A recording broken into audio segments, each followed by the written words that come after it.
Yeah, one day I'll show you those. Jokic gets it to fall. Maybe Gobert acted a little bit, but it also looked like he shoved him to the ground. A lot of contact from Gobert there. Work out of that. What a spin by Jokic. And a great finish. Timberwolves were winning that game.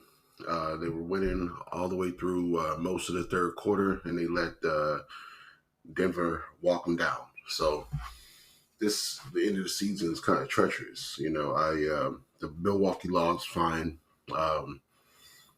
Still kind of mad at them. We faded them because they kept losing against those terrible teams last week, and then they come out and beat Boston. Cool. And they beat the Orlando Magic tonight. All right, I can deal with that. Milwaukee's supposed to be a good team. They're playing to what they're supposed to play to. I just faded them. Whatever.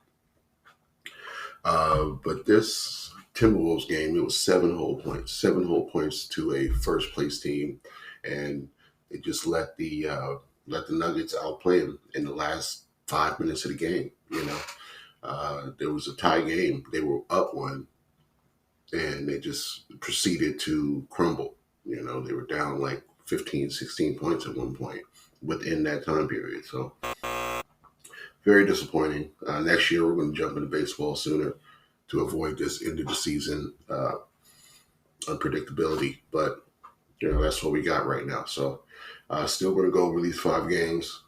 Still a couple spots that I do like, and that makes sense. But we'll see what happens. So let's go ahead and talk about it.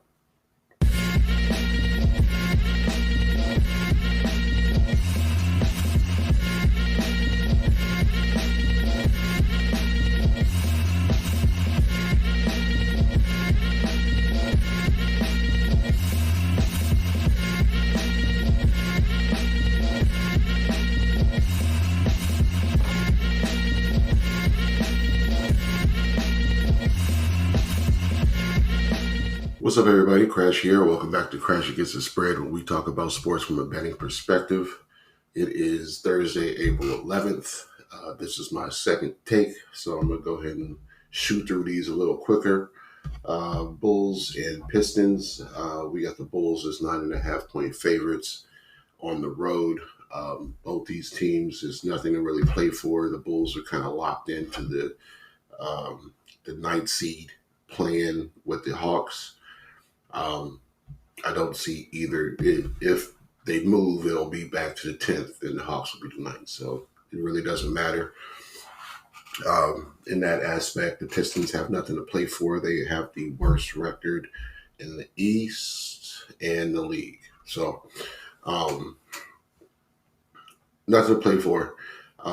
They just playing for pride and everything, but Fontecchio's out. Cunningham is questionable. Let's double check.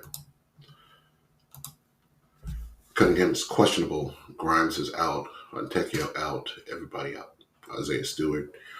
For the Bulls side, we have Caruso probable, Drummond doubtful, DeSumo questionable.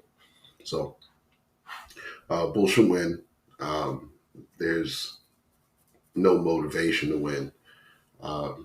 So the value might be on the Pistons just to cover. But look at the Pistons' last couple games, and they haven't been covering. They haven't been covering this number at all since they haven't covered this number at all. So I would stay off the game. If you're going to bet it, I would bet the Bulls. But why? Knicks, Celtics. I'm on the Knicks. I have a 2.5 on Hard Rock. Update. Brown, Tatum, and Horford are all playing. Boston Celtics have all their starters on the injury report as questionable. It's Xavier Tillman, Porzingis, Brown, Holiday, Tatum, and Horford, all questionable. All those guys look like they played the last game, so this is a new report that they might just be sitting their starters for the last 2-3 games. Randall is still out for the season for the Knicks, but we expected that, so they are fully healthy as they're going to be. I'm on the Knicks here. Knicks still have motivation to get the 2 seed from the Bucks. With the Magic losing yesterday, they are in the 3. I don't want to say comfortably, but the Cavs still have to play the Pacers and the Hornets. So even in that game right now, with no line out for Friday, I like the Pacers to win that game, trying to stay out of the play-in tournament. So the Knicks, with a Milwaukee loss and them beating Celtics tonight, Nets tomorrow, and the Bulls on Sunday. I like the Knicks to compete for the 2 seed still, so I would lean on the Knicks to win this game. And just let that be that. No look on the total. The Knicks have been playing overs, and we don't know who's playing for Boston, so we don't know what kind of scoring we're going to get yet. So Knicks minus the 2.5, 3 or money line. Next game up, we have the Rockets and the Jazz. Why would you want to bet this game unless you live in Houston or Utah? Rockets are 12-26 on the road. Jazz are 20-20 at home.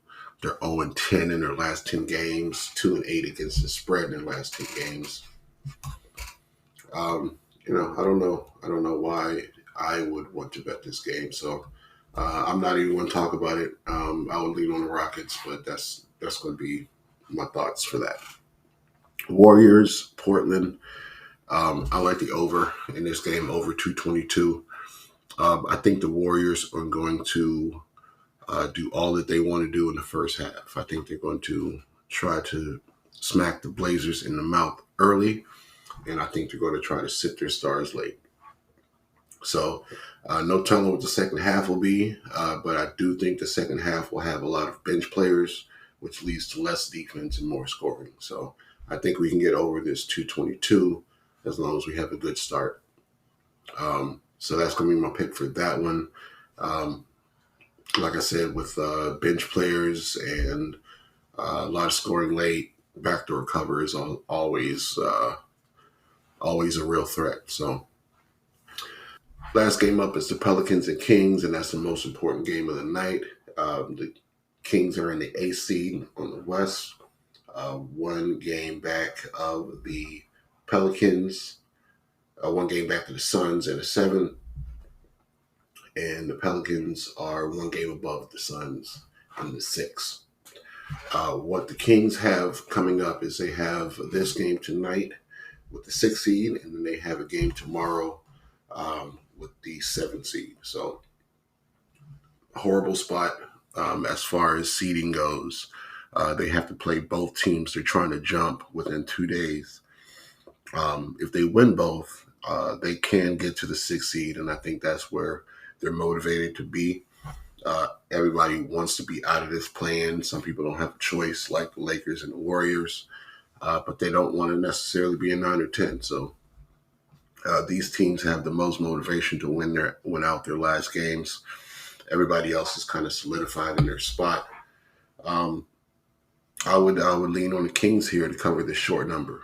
I do like the under also. Both these teams play at a slow pace. They play defense. And this is a playoff style game. So we are still missing Brandon Ingram for the Pelicans. And we know he's a huge part of their scoring. And we're still missing Malik Monk and Kevin Huerter.